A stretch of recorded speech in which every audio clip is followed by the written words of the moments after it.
এই রাস্তাটা খুব জরুরি একটা রাস্তা, মানুষের চলাফেরার খুব বেশি অসুবিধা হয়। আমি এই রাস্তাটা যদি হয়ে যাইতে আমরা এখানে লোকাল মানুষের সবচেয়ে বড় সমস্যাটা শেষ হইব, কারণ ফ্লাডের সময় এই রাস্তা দিয়া ওভারলোড হইয়া জল গিয়ে আমরা ফ্লাডেরও পড়ছে। এই এরিয়া আমরা ফ্লাডের এরিয়া, এই নদীর জল খুব তাড়াতাড়ি ওদিকে ক্রস হয়ে গেছে।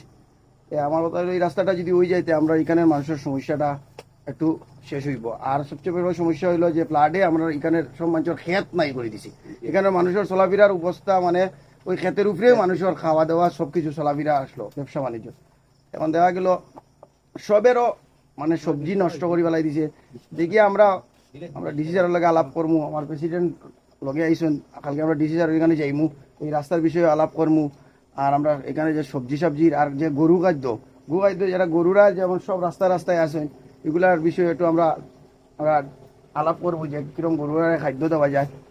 দেখি যতটুকু চেষ্টা করি, আমরা চেষ্টা করার তো আসিও। আর আমি তো আজকে ফ্ল্যাট থেকে লইয়া এখন অব্দি তোমাদের লগে আসিও সবসময়, আমার ফাইরাও যতক্ষণ পারি আরো চেষ্টা করবো আরো কিছু ভালো করার জন্য।